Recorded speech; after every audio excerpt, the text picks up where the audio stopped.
and I'm all strapped up. I'm ready to go. And I start walking down the wall. And he looks at me and goes, "You going to look back on this and see you didn't jump?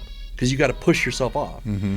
And he goes, Finally got to make this happen, dude. You've been an awesome person in my life, dude. Because we were on the phone yesterday and we chatted a little bit, just kind of our journey, getting to know each other. But we met each other through social media. yes. And you have been amazing. And we found each other when I was still pretty small and just starting off with what I was doing. But dude, as far as somebody, you've been absolutely incredible, dude, helping me. You share everything, you know what I mean? You support everything that I've been doing. And so for that, dude, I would just want to lead off by saying thank you, because it's people like you that's helped I Am Redemption become what it is going to be and everything like that. So Well, thank it's a you. huge honor for me to be a part of what you're doing, and I support what you're doing. So sharing it, it's a simple thing for me. Thank you. Well, dude, you're a fellow veteran. Sounds like you've absolutely been through some adversity. You've got a hell of a story, and then you have a hell of a hobby now and everything like that. So I'm very excited to dive in. Let's kind of go back, if we would. We talk a lot about on the show, you know what I mean? This is all about finding our redemption moment. But obviously for us to find our redemption, we've had to hit our lows at some point. So, I usually share with people, my low was landing in a prison cell, mom not picking up the phone anymore, constantly getting in trouble with the law. Like, that was some of my, rock bottom lows, drug addiction, mental health, you name it. Right. So if we could kind of go back and dive into your story, where did things start kind of taking a turn for you where you found that adversity in life? So that was probably about 2001. And the way the story goes is I was working at a call center, and I was doing inbound phone. And I had an issue, and I lost that job. And I lost it about the end of August 2001. Okay. And I'd been used to just picking up the phone and calling temp services and finding work. Well, 2000 in September 12th, no one was hiring. And so luckily my parents co-signed on my lease, so I still had an apartment. But after March of the next year, that was gone. I had a car that I couldn't afford to fix, so I had to sell that. And so from September to March and April of 2002, I lost my apartment, I lost my car, I didn't have a job, and I started surfing couches. And that went on for about a year.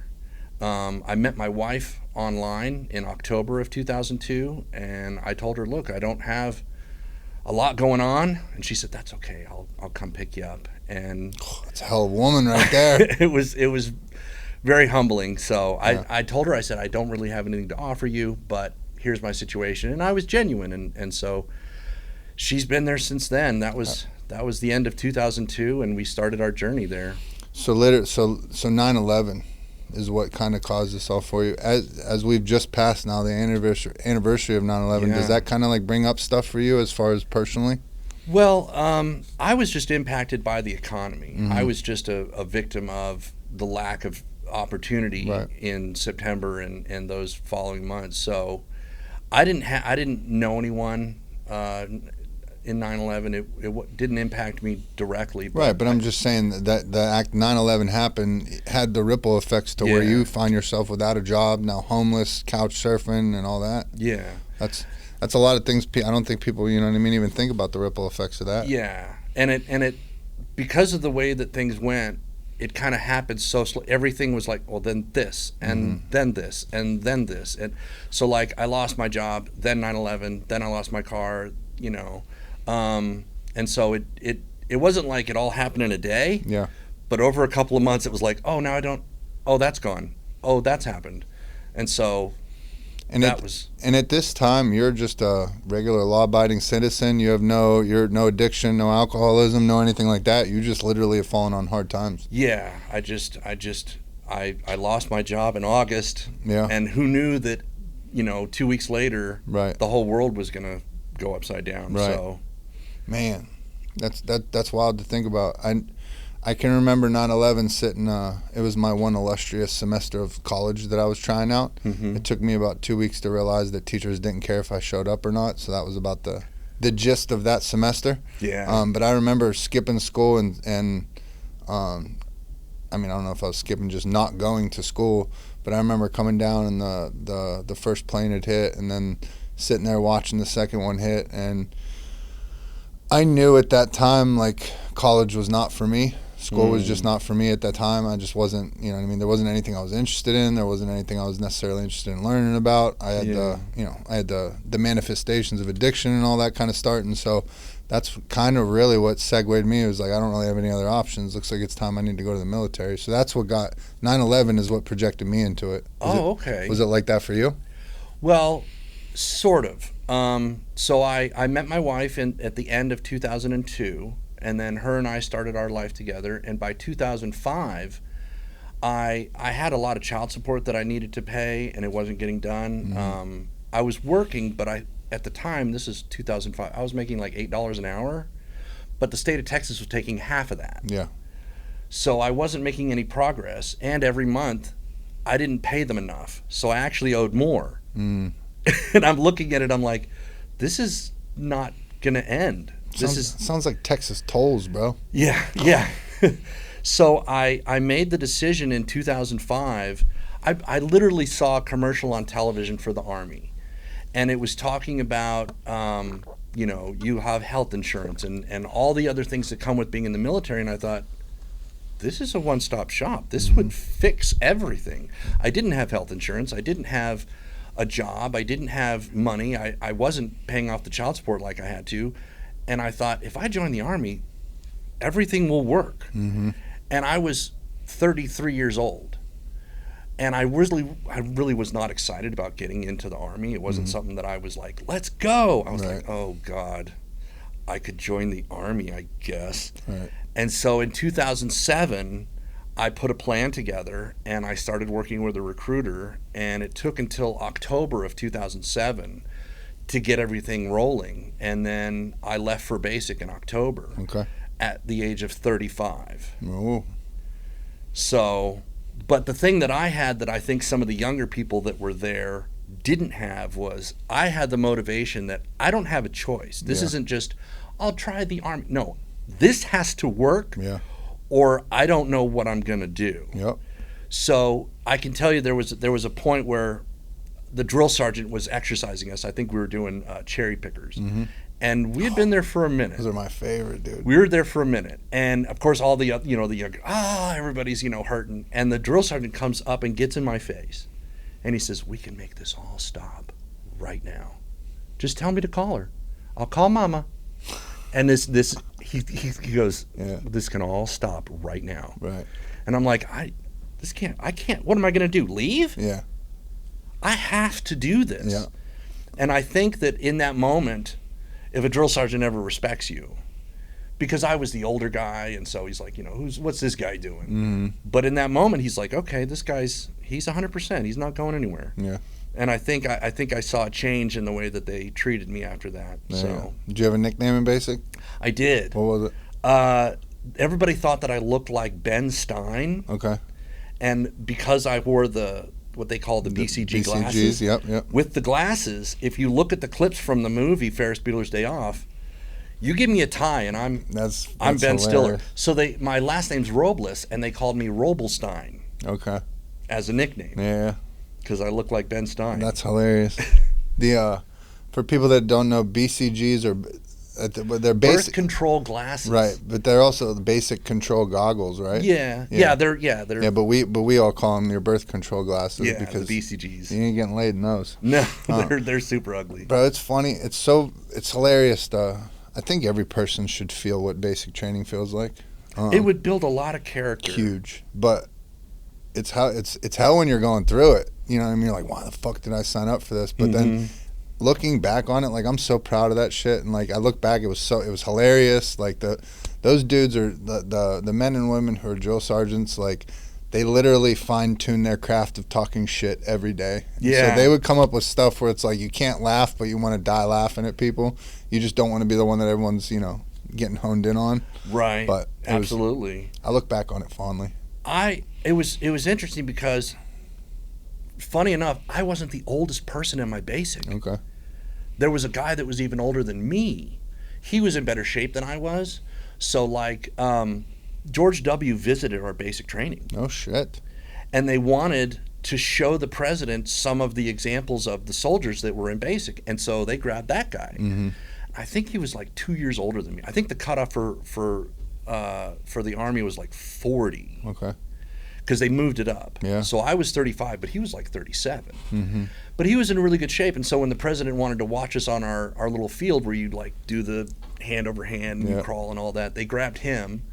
And but there were people that were younger than me that were not as tough as either one of us. Right. So basic was a very interesting time. It was.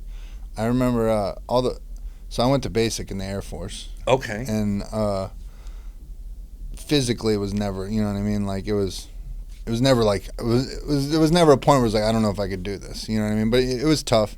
But I remember you go through a Warrior Week, which is, you know, like our Hell Week where they're not giving you sleep and all that. Yeah. And so after the end of all that, then you did your obstacle course. And I remember it was frigid cold. We're in San Antonio. The wind was whipping. It was early in the morning. And the whole thing was like, man, I just don't really want to get wet because it's cold as shit out here. Yeah. And then anytime you go over the monkey bars or any of that stuff, there's the pools underneath. Yeah, yeah. Dude, I made it through the entire obstacle course. I'm on the very last obstacle, and it's the monkey bars. And they had said you have to keep 2 bars behind whoever's in front of you and you can't touch anybody. Okay. So I'm out there going, and the girl in the middle, as I'm getting ready to swing, she just freezes and stops. Oh, no. And so now I'm like kind of stuck. And so when I swung forward, she dropped and accidentally, like, my foot hit her. I didn't kick her. Yeah. My foot hit her. And we had my drill sergeant, I'll never forget, his name was Vanderbilt King, and he looked like Stuart Scott, the ESPN man who passed away, but he was jacked. And he was standing right there. And as I was waiting for her to go, because she's freezing, he's like, "What do you got, Livingston? What do you got?" And so I sat there and showed off and hit a couple pull-ups. And then he's like, "All right, get going." And so when I went to go swing, I kicked her, and he's like, "Drop." Oh, and I'm like, no. And so I had to fucking drop in the water, freezing cold, and then you go and you get your little MRE at the end, and you're freezing. And so that was miserable. But still, I look back and I was like, man, that shit was fun. Yeah, I now that I look back on basic, there's an example where we're doing the wall jump where you have to go down the wall, and one of our drill sergeants is at the top, and I'm all strapped up, I'm ready to go, and I start walking down the wall. And he looks at me and goes, "You going to look back on this and see you didn't jump? Because you got to push yourself off." And he goes, "Don't walk down this wall." He goes, "You're not going to look." I'm like, all right. Because I was just going to walk it. It was maybe 2 stories. Yeah. And he goes, "Don't look back on this and just see you walk down this wall." Right. And I kicked off and I was like, woo. Well, that was, and it was things like, moments like that with the drill sergeants where they're like, come on. They know how to show you how to do it right. That's a good life lesson right there. You know what I mean? It was. Basic was very important. Yeah, it was good. So how long did you end up doing in the military? I was in there 6.5 years. What was your MOS? I was a 93 Bravo, which is a mechanic. Okay. Now it's all mechanics, and at the time it was light wheel vehicle mechanic. Now they're all just mechanic is mechanic. Right. A lot of time in the motor pool. Most of my time was in the motor pool, I feel you. Every soldier's most of their time spent in the motor pool, whether you're a mechanic or not. I didn't know that. I mean, that's where we always were. I know that every Monday, our brigade would all come to the motor pool. And if they had vehicles, like if their unit had vehicles, then they would all have to sit with their vehicles. Yep. And we would do test drives and check all the stuff. But that was every Monday, everybody in brigades got to come down. Where were you stationed at? Fort Riley in Kansas. Okay. Good shit. Yeah. I was at Hood. That's what brought me to Texas originally. Tougher than me. I mean, Hood is... Well, the Hood basic is what I always hear about, is people talking about, I went to basic at Hood. They don't do basic at Hood. Maybe I'm thinking of... Where am I thinking of? What do they do? Somewhere in Texas. I heard Leonard Wood a lot. Fort Leonard Wood a lot. I didn't know if they do. The only place I know they could. I could be completely wrong. And they could have started it. Yeah, too. This is 2008, 2009. So maybe that was when I was in. Yeah. But anyways, Fort Hood was not. I put Fort Hood on my wish list because that's where all my buddies were going. Oh, okay. And then I ended up there and was like, "Fuck, what did I do?" This place is rough. Yeah. So is the military what ended up pulling you out of your out of your Yeah, kind of rock bottom? absolutely. So Let me just pause real quick. Okay. Going back to when you're going through all that, your homelessness, you're bouncing around, you're not really having direction in life. Like, what is your mental state at that point? Like, what are you feeling? Are you depressed, anxiety? I feel like, because I didn't come from a wealthy family, but I didn't come from a poor family. So I always knew that I could depend on my family if I needed like desperate help. Yeah. And I was telling somebody about my homeless adventure, and I was telling him about, I stayed with this guy and I was on this couch, and he's like, you weren't really homeless. I'm like, well, I didn't sleep under a bridge, but I didn't have anywhere to go. I had couches, but I can tell you that I stayed at this one friend's house. I didn't know how long I was going to get to stay there. And then one day he's like, all right, you got to go. Yeah. I'm like, no, I got to figure something else out. Yeah. So my mentality was, honestly, I was never that worried. I always felt like I knew that I was going to get through it. I didn't know how tough it was going to get. But I was never like, I didn't think that my life was going to continue to go down. I kind of, it's almost like I knew that I was at the lowest point, and I knew that all I had to do was go up from there. And it all started when I met my wife. That was like, because I didn't have a car, and she came and picked me up, and we would go hang out. And when all those houses, all the places that I was staying kind of dried up, she was the one that was like, well, let's take all your stuff and put it in the car and go somewhere else. So it was really, my relationship with my wife was the starting point of me coming back from being homeless. And I'll tell you it this way, I did the math on life, and I was looking at where I was and what I had accomplished, and I'm like, I can't do this by myself. This isn't something that I tried to do it by myself. My nutrition wasn't good. I mean, I paid my bills, and like I had, but like it was real basic. Yeah. And so I knew that if I was going to flourish, if I was going to have a productive life, I had to have somebody in it. And I met my wife, and we got along, and I'm like, I wasn't going to be able to get out there by myself and just make it happen. And I kind of knew I needed some support, and she was definitely that. Love of a good woman, brother. Nothing like it. She's been great. That's awesome. So the one thing I want to touch on is this is, I mean, to my knowledge, this is kind of the first time a lot of people are actually seeing who you are, because most people that follow your page or anything like that, they see your content, they see your passion for vehicles, but today was the first time I ever actually got to see the man behind the magic and everything like that. So where did everything, for those that don't know, you have a YouTube channel, and obviously your social media is all about your passion and love for cars, car shows, and videographing around all that to showcase those, right? Yeah, absolutely. So have you always been into cars, or where did this kind of come into fruition for you? I think my passion for cars started when I was really little. Hot Wheels was like my toy. Oh, yeah. And I have this story where I remember I saw 69 Camaro for the first time.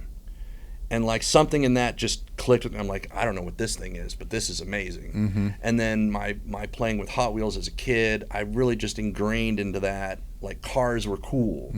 And then, and I'd always been interested in cars, but I didn't really pursue it. I always tried to make sure that the car that I owned was something that kind of matched my personality. Like I said, my family did okay, so when it was time for me to get a car, my parents said, what kind of car do you want? And it wasn't a new car, but it was still, and I said, well, I want a V8 with 2 doors is basically the car I want. So that was a 79 Pontiac Ventura. Okay. And then after that, I had a Malibu. Okay. And so that was kind of my styling of like, well, don't put me in a Impala. Don't give me, some sedan. I want 2 doors. And that was kind of my expression of my interest in vehicles, even back when I started driving. Are Impalas, aren't the SS Impalas 2 doors, or no? The 96s? Well, I'm thinking of the 90s Impalas, Gotcha. The police cars and the. But the 96 SS is like the super popular one, right? I believe it's a sedan. Is it 4-door? I believe it is. Is it? It might be. Maybe you're thinking of the. No, I'm definitely thinking 96 Impala. Okay. I mean, in the rap world, the 96 Impala was like the thing to have. Because when I was little, I'm like, oh, 96 Impala. I don't remember any two-door Impala. I could be complete. You know them better than I do. I want to say they're sedans. Probably. 4? Okay. we got our man over there. Right on, okay. Right on. Anyways, continue. Sorry. Oh. No, thank you for that. Where was I at? Love of cars. They got you Malibu. They got Yeah. I never really pursued it. I had some pictures on where from years ago where my wife and I were driving around, and some guy had his Viper sitting in a parking lot. And I'm like, oh, stop! I want to get a picture. And so I've always had that, like I spot cars. Mm-hmm. But it wasn't until 2018 that I decided I'm going to go to a car event, and I'm going to film the cars that are there. Mm-hmm. And actually, when I went, I didn't have a YouTube channel. I just had my phone, and I had a passion for wanting to capture the event.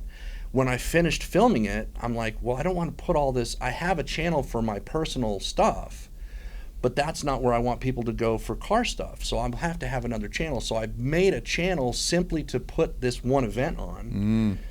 And once I did that, I'm like, well, I don't want to just have one event on the channel. I should go get more stuff. Yeah. And it kind of turned into, well, every weekend, let's go see what we can find.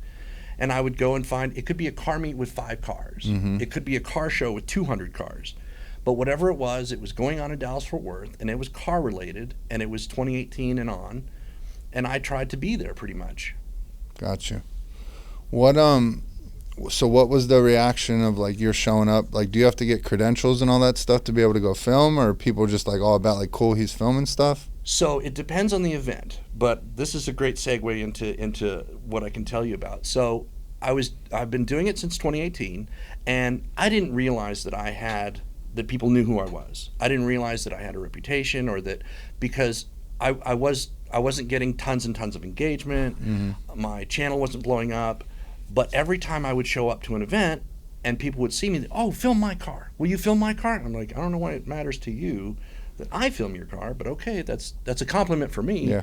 But then there's events like Texas 2K where you can't get anywhere near the track unless you have credentials.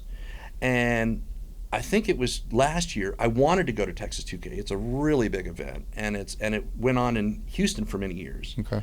And then I think it was 2024 was the last year that they were down here in South Texas, and then they came up to DFW.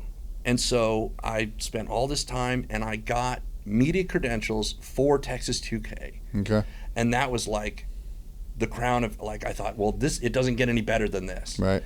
And so a lot of the events I could just kind of walk on, especially because it's me now. People are glad that I'm there. Yeah. But there are events where you can't even come inside unless they know you're coming, they know that you're media, you've got your credentials and all that. So you're there now. You're the I'm man. there now, yes. I'm shit. definitely there now. Good shit. Where do you see, like, right before we started recording, I remember you had made the comment, you're like, I'm not a YouTuber. I don't think of myself as a YouTuber because Right. I see the other YouTubers out there, and maybe it's just a difference in style because I have kind of a faceless channel. Mm-hmm. So I think of YouTubers as being famous, Mm-hmm. and I don't see myself as a famous person. Right. I'm just there doing my filming. Right. But you're on YouTube. But I am on YouTube. You're on YouTube. That, dude, I struggled so much with those kind of tags of like influencer and then this, that, and the other thing. But then as my stuff started to grow, and once it kind of like reshaped the definition of it for me. Because once I hated the term influencer. People, oh, you're an influencer. I'm like, no, I'm not. No, I'm not. Well, then you start realizing like, oh, wait a minute, like you have some influence. You know what I mean? You can influence things. You can influence things in a positive way. Like you can impact people. And so then it kind of reshaped the terminology for me and all that stuff. But I don't know how you, like the terms are what mess me up. But I feel very, very blessed that we live in a world now where like you can literally take your passion of something with cars now and create something that's going to be a revenue generating thing for you, to now where you wake up every day excited because I'm going to this car show, I'm going to get to see these people, I'm going to get to see this car, but it's aligned with who you are as a person. Oh, absolutely. And that comes through, you know what I mean? And I think a lot of people, I think one of the things that would draw people to you or to your channel is the fact that it is a faceless channel, most people, YouTubers, all that, they're putting themselves out first as opposed to what they're actually trying to talk about. Right. Well, I can tell you that the style of my channel, when I started it, when I first filmed an event, my focus, or the idea of the way that I wanted to film, was I wanted to film the event so that I could go back and watch it. Mm-hmm. I wanted to capture these cars so that later on, when I can't go out anymore, later on when there's no events or I can't do what I was doing, I can go back and watch these events and I can see all the cars. Mm-hmm. I don't need to see myself. Mm-hmm.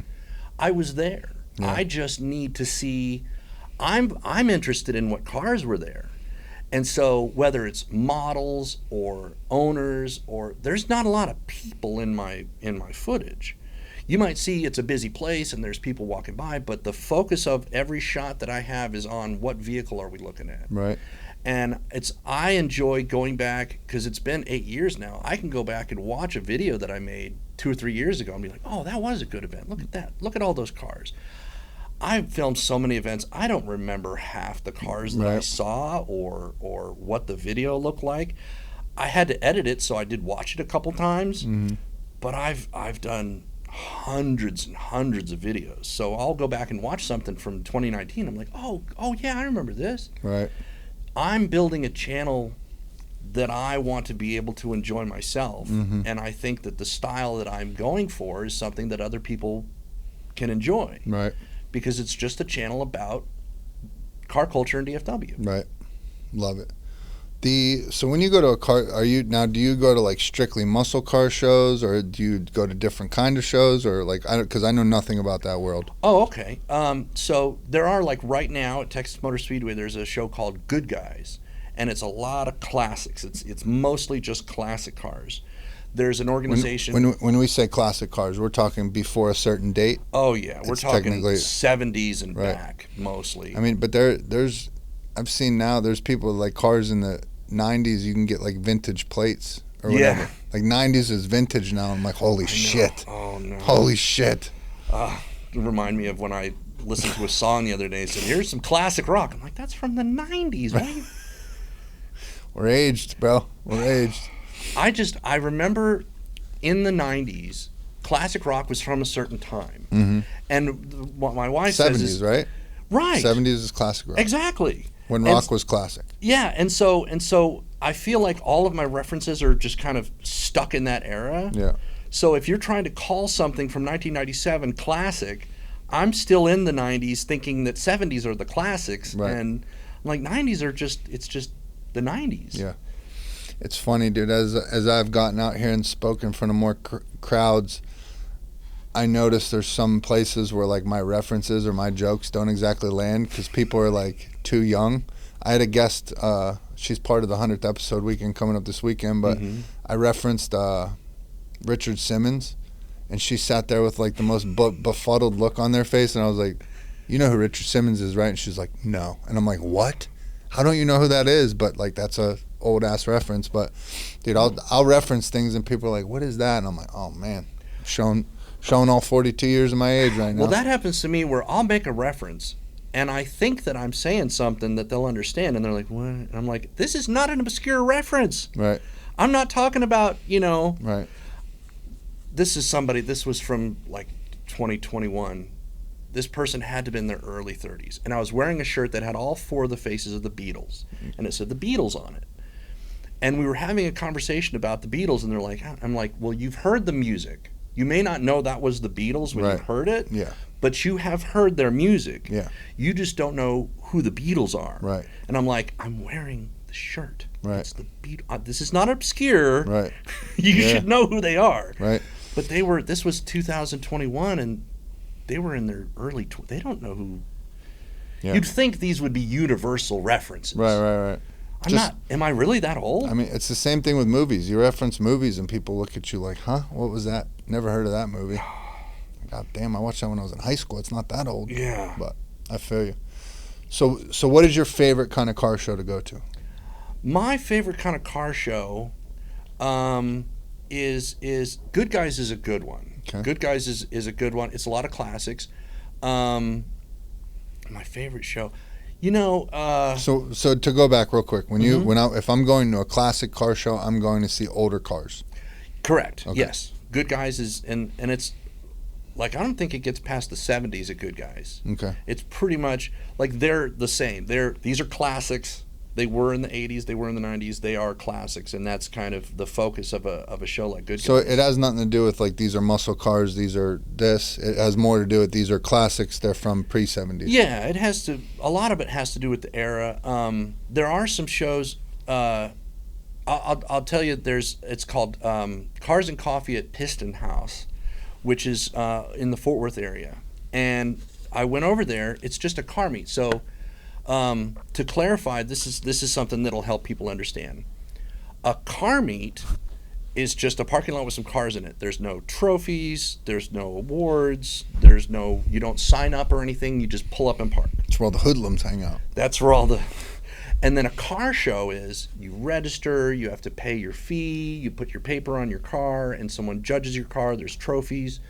It's an event where there's a beginning and there's an end. You have to stay to the end, get all your trophies.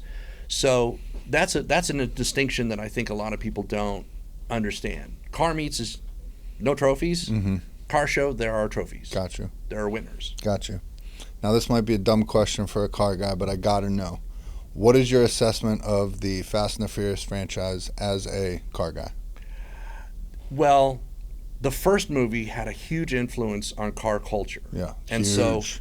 so I have to say there's the life imitates art imitates life, mm-hmm. and Fast and Furious was very much that aspect where there was car culture in 99 and 2000, but in 2001 the influences of that movie and a lot of the JDM influences and a lot of that coming out of that movie formed a lot of car culture in the early 2000s. What's JDM?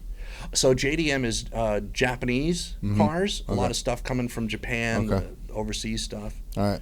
Yeah. Yeah, bro. There wasn't a parking lot without some cars with spoilers and mufflers and neons and lights and all and that. And the neon under yeah.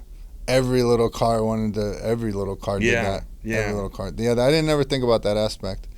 They just get crazier and crazier. They do. I remember true. My wife asked me if whatever one of the last ones came out, mm-hmm. she was like, do you want to go see it? And I was like, what? I was like, I don't know. Next thing they're going to be in space, and sure as shit, that movie they went to space, and I was like, that's the exact reason I'm not going to watch it. They did. It has gone a little. There's footage of Vin Diesel, and he's at an event, and he's got the microphone, and he's saying that recently that they're going back to the original. Yes, shit? that he's talking to the crowd and he's telling them, I have 3 conditions on doing this next movie. Yeah. 1 is it's got to come back to LA. Yeah.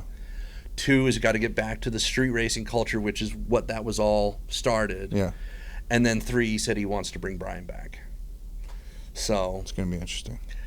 But I think he's making a statement about how the franchise has gone away from the origins or the core of what is a car culture, being in space. I mean, Yeah, where else can you take it from there? Well, I mean, they had a submarine mm-hmm. that came out of the, Yeah. But it's Hollywood, so everything's got to get bigger and bigger and bigger. The explosions have to be bigger.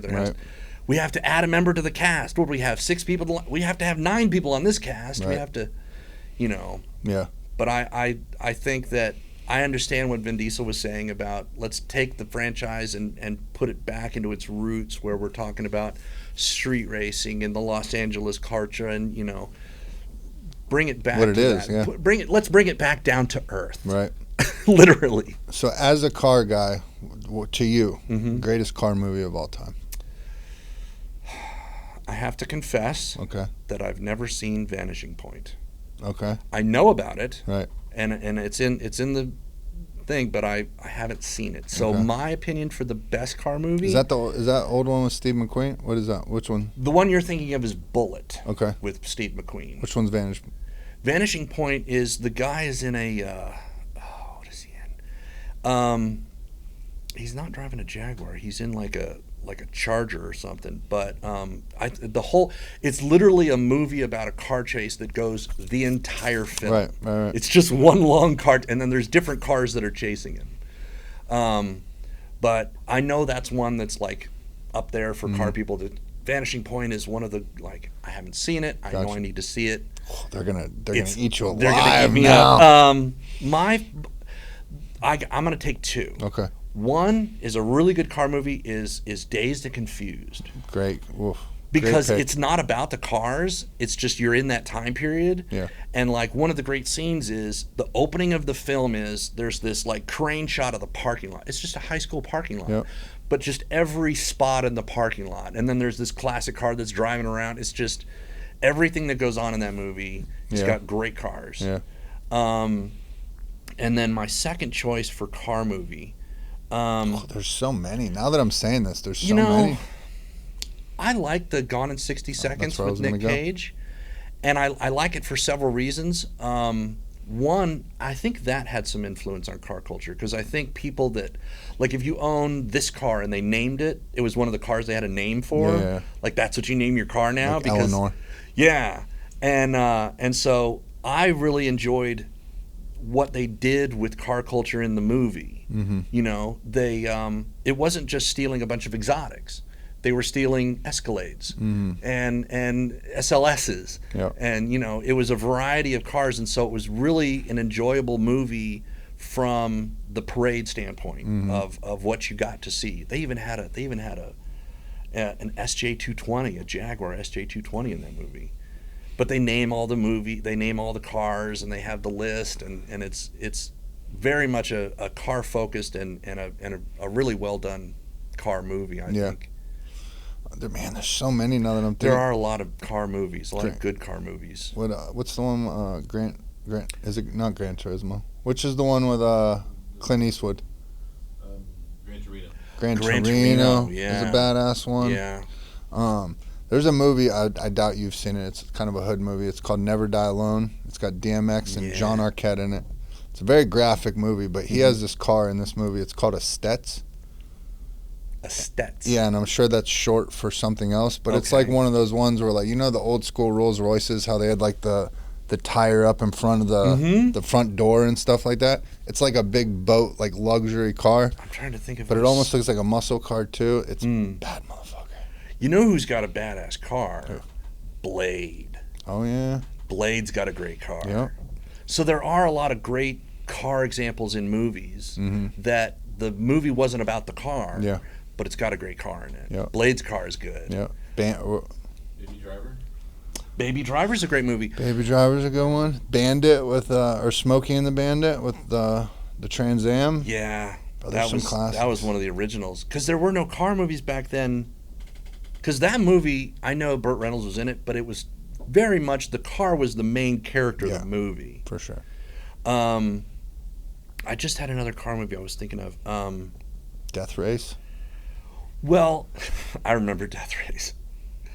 They did a bunch of those, right? They did several. There's this. I remember seeing the Jason Statham one. I didn't realize Stallone was the original Death Race guy. I just remember there was a scene in the movie where there's a hospital, and the nurses line up a bunch of people in wheelchairs at there's like a little drive under thing, and the guy comes through and takes out all the people in the wheelchairs. Death Race, yeah. I want to make sure during this episode we give a shout out to my boy Chuck. I don't know if you guys are connected on social media, but I have to connect you. But he's definitely another guy in my network that's a big car guy, and he goes to all the shows and films and does all that stuff. So I'm gonna have to connect you guys. 100%, yeah. Yeah, for sure. For sure. So where do you see what are you trying to, or do you have an active goal with your channel? Or are you trying to grow it? Like, where do you see yourself in the next couple of years? What are you trying to do with it? Well, I've been trying to grow. So the fact that I was able to get into Texas 2K, the fact that when an event happens and I'm not there, some of the hosts will contact me and be like, "Hey, I thought you were going to come to the." So I know that I'm expected sometimes. I know that there's events that I know, and it's weird for me because I don't want to take advantage of what I have. Yeah. But I know for a fact that there are events where I don't have to contact them. I don't have to buy a ticket. I just walk up and they go, "Oh, you're here. Yeah, come on in." And so, like, that would have been my goal when I started, just to be able to do that. The goal now is to just. So when I started in 2018, a car meet was some cars. In 2025, there's half a dozen vendors. There's, there's a detail shop. There's a food truck. There's, a car meet is now an event, even if there's no, even if it's not a car show, even if there's no trophies. You're going to get, 50, 60 cars, and you're going to have spots. It's going to be a whole thing. And so I just want to continue to be there in Dallas-Fort Worth as the car culture continues to explode. Because I've watched different brands that have come up, and they've turned into just juggernauts. And I'm like, I couldn't blow up too? Because you guys came up after me, and I just watched you go from zero to... I was there, and I documented it, and that's kind of what's important to me, is that you can look back and go, oh, that was the first event that this club ever did, and they're over at this, that was where they started. They're not there anymore. I just want to create, the way I look at it is, I'm making a documentary that takes 1,200 videos to watch. But if you're interested in car culture in Dallas-Fort Worth, you can see everything that's happened, the progression from little car meets to huge shows, and how the community has come out since 2018, 2019. And after COVID, there was a huge surge because people wanted to get out. And so in 2021, it was almost like car culture in DFW was bigger than it had been in 2019 before COVID.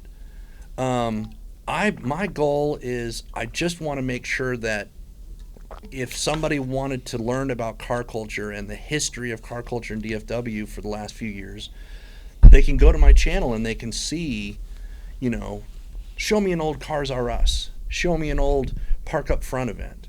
And I've got that. I have the history of, because there's people that are just now getting into car culture. There's people that are just now learning about car meets in 2025. I have all the history there, so they can go, oh, okay, this is what a car meet used to be. Because you go to a car meet now, and you think that it's like this. It didn't used to be like that. How would you say, have you traveled have you been to a lot of shows outside of Dallas? Like, how does Dallas's car culture and everything kind of match up against the rest of the country, the rest of the state? Well, I know for a fact that, so there's a channel called Fitment Industries, and they did a best car culture in the country. So they would rate every state for their level of car culture.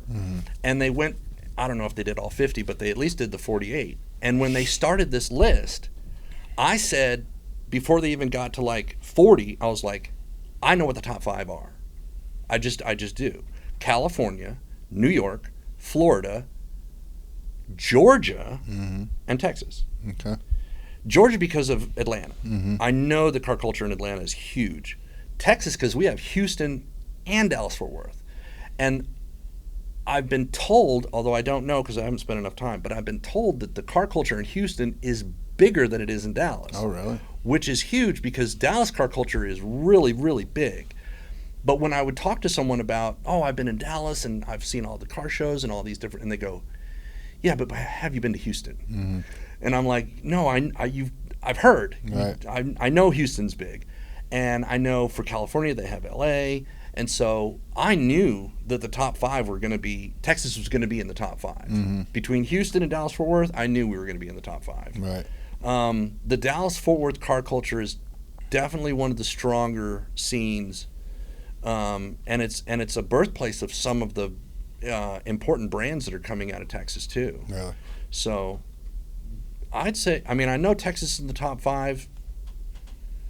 I want to give it to Houston being a little bit bigger than Dallas-Fort Worth. But Dallas-Fort Worth car culture has grown so much in the last few years. Still making some noise. Absolutely. Good. There's huge brands that are coming out and the events, and there's a lot going on.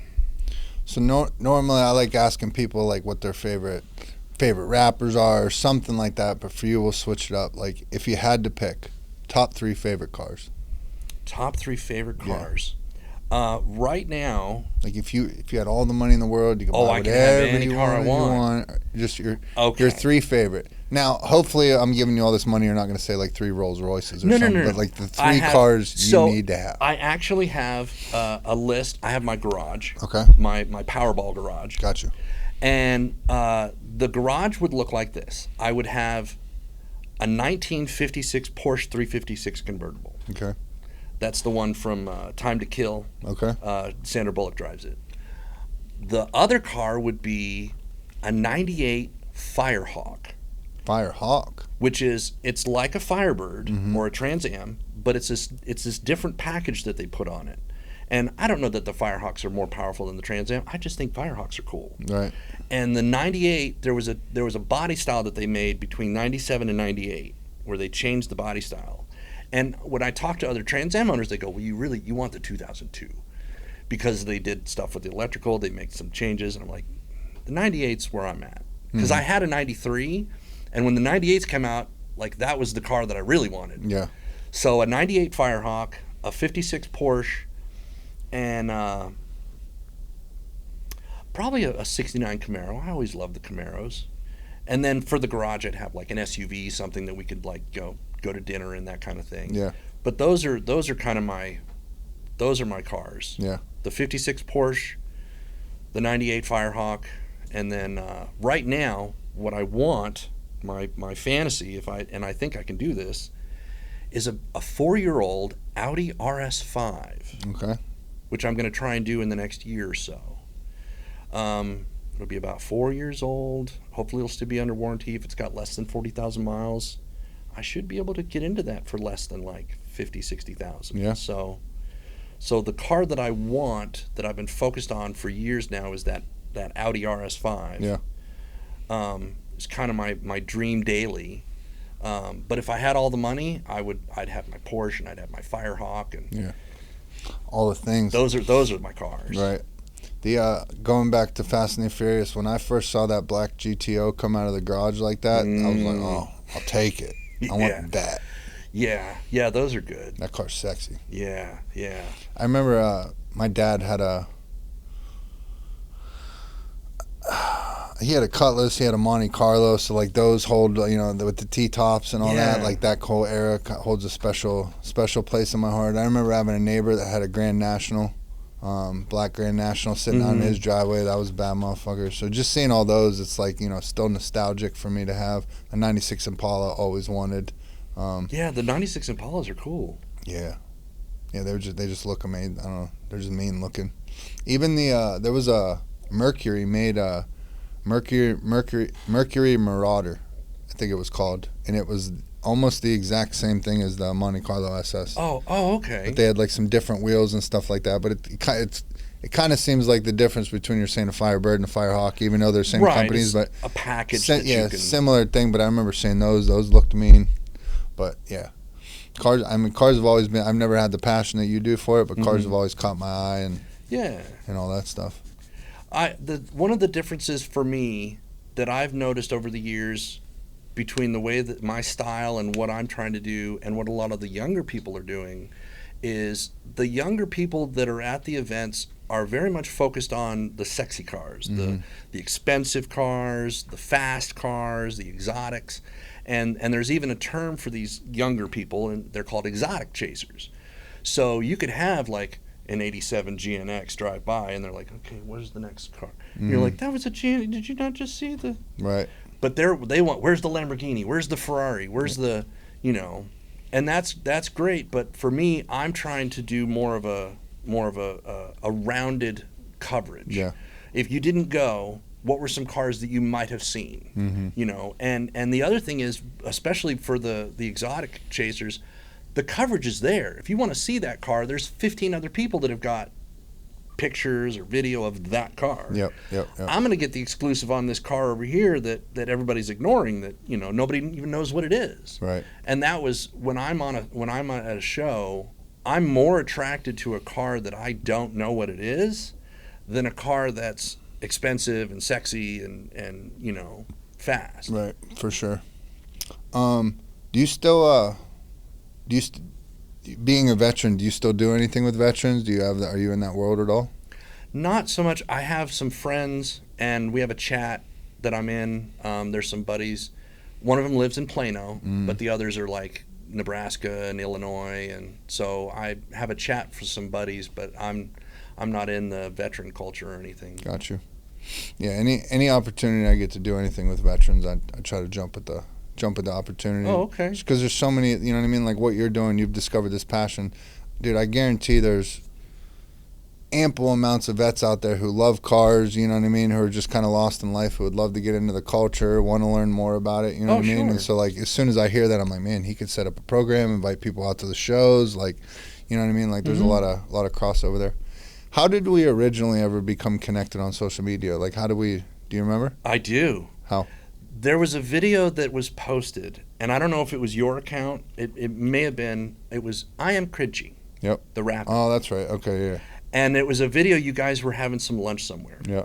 And the camera was just set up on the table, and the two of you could not stop laughing. Yeah, yeah.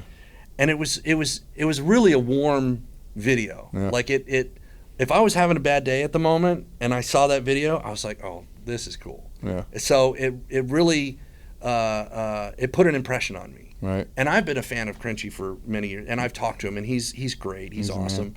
And I was like, well, if he's signing off on him and these guys are getting along, Yeah. then it must be good vibes. Yeah. So that was kind of, and I think I reached out to you and I shared it, and I put you on there, and you responded. There are other accounts where I've shared stuff out. Mm-hmm. Nothing. Maybe they don't know or they don't care. But I shared some of your stuff out, and you reached out and you're like, hey, thanks for sharing. I'm like, that's not everybody cares when you share their stuff. Right. I think every person that shares my stuff, I think. Yeah. So that was part of what made me want to continue to be supportive, was the fact that I got some kind of response. That meant a lot. And I'm a huge fan of Cringy, so seeing you guys get along, that it really warmed my heart. So that was. He's the man. It's like that every time we're together. Like literally all we did was like, we should probably record and just set the phone up, and then within seconds that happened, dude. Within seconds. Man, bro, he's hilarious. Yeah, he's awesome. Yeah, we have those moments every time. He's performing Saturday to open up our live show. Yeah, I'm excited. Yeah, dude. I don't know. It's so cool to, there's a lot of people. I was so hesitant with the social media world, like ever getting into it. It wasn't something I was passionate about, but was something I quickly realized helps me convey my message, helps me get the voice out there, you know what I mean? Share my experience, all that kind of stuff. But to meet like-minded people like you or Creechy, like where, that day when Creechy and I sat down, not even that day, but the first day we ever sat down, by the time we walked out, he was doing a post where he's like, hey, go follow I Am Redemption, like. And he and I have done nothing but continue to grow together. Yeah. And so it's like continuing to align myself with those people who get it. It's like, hey, man, like we support each other. We come up together. And much like you're saying is the point that I always try to drive home, because there's some people in the social media world that, now if you're not putting any effort into your stuff, I get it. But the people that are putting in their effort into the stuff, and then you get around people with bigger accounts, they have this famine mindset where they almost feel like if they do a collab with you or something like that, your people are going to like unfollow you or them and follow you. I heard about this. It's not a thing. I've never seen it happen. Maybe it happened, but if I get a follower, someone loses a follower. Yeah, that's not a. I only have one follow to give him. Right. I have to. Can you have it or he gets it? Right. Because if I'm going to follow him, then I have to take it away. Right. But you just proved the point where it's like you saw Creechy, you saw we fuck with each other, so instantly you followed, and that's what it is. And so it's like continuing to align myself with people like that, and we just all help each other, push each other's mission. And well, I can tell you because I looked at your account and I looked at the posts and everything, and there have been other accounts that I've come across, and I've looked at them and I'm like, this doesn't really align with me. This doesn't. I'm not comfortable with this account. I'll get maybe a message or something, and I don't just follow for follow. If someone follows me, if it's a car account, and I can see that you're in car culture or you're here in DFW and you're a part, I'll follow that. Yeah. But I don't just follow every account that follows me. Right. Because I'm trying to, what I'd like is someone can come to my Instagram account and they can look at everybody that I'm following, and that'll show you a lot of car culture in DFW, and it'll show you people that are attached to that car culture through me. So it's not just, oh, they followed me so they get a follow too. It's who are you and what is this account about? And then, if I follow it, I want car stuff on my feed. Yeah. or other members of car culture on my feed. I don't need models. Sometimes I'll follow a photographer because those guys are a big part of car culture. Yep. And so I'll get some photography on there. But mostly I'm trying to focus my account and what I'm doing on people that are a part of that community. Of course. Crinchy is a member of that community via Careless. Mm-hmm. And so that was my connection. And so and between Careless and Crinchy, that's easy to support. Yep. He's a great guy. I think he's very talented. I have no problem supporting what he's doing. And so when you and him got together, I'm like, well, that's a no-brainer. That's easy. Let's go. So shout out Creechy, appreciate, and shout out Careless. Huge shout out. Great guys. Yes. So one of my favorite questions to ask every guest that's ever sat in our chairs, right? I want you to hypothetically imagine tonight you're walking out for the UFC Heavyweight Championship of the world. What is your walkout song? I like AC/DC. Okay. They pretty much hit every time. Yeah, you're I not wrong. don't know which one. No. But an AC/DC, it's AC/DC, whatever it is. That's a great walkout. Because I try not to reuse a lot of music when I do my videos. Yeah, me too. And it's tough. And I kept finding, I was like, I really want to get some more. I want to use more AC/DC, but I don't want it to just, oh look, that's the AC/DC account. Right. So I used it once, and I'm like, maybe I'll use it like one other time, but I don't want it to just be all AC/DC all the time. But you put them on, and it's a banger. It hits hard. It does. You can't go wrong with AC/DC ever, dude. Well, brother, thank you for making the long trip down here. It's been an honor to sit down with you and hear your journey, hear your story. Thank you for your service as a veteran. I look forward to continuing to support everything you do and helping to push whatever you got going. We need to get you down to Austin, down this way for an event for sure. Yes. Where can people, they want to check your page out, where can they go find you? So my Instagram, I have a Threads, I have TikTok, YouTube. And it's all listed under M0T1V3_AUTO. Just like the hat. Just like the hat. If you need it, go check the hat out. It's right there. I'm on Xbox. I have a Twitch account. You got them all. So I've got them all. So wherever you're looking for me, I play a lot of Forza, and so I'll get on Twitch or I'll get on Xbox. Gotcha. Okay, good stuff. So the way we like to wrap up the show, mm-hmm. You've been so generous to come on here, share your time, share some of your experience, share some of your vulnerability and everything. But if you'd be willing to take a look into your camera and maybe throw out a couple I am statements to let the people know who you truly are. All right.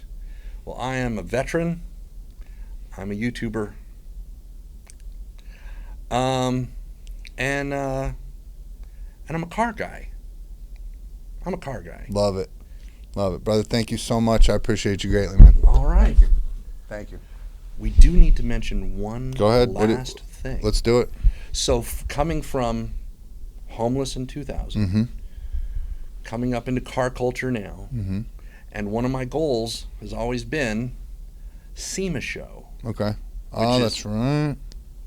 Which is going on in Vegas. It's a big car event, mm-hmm. and it's aside from the d'elegance that they do over at Pebble Beach, SEMA is the epitome of car shows. Okay.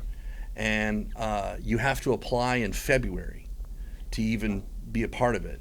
And with all my posts and all the stuff that I've covered over the years, I was accepted. Let's go.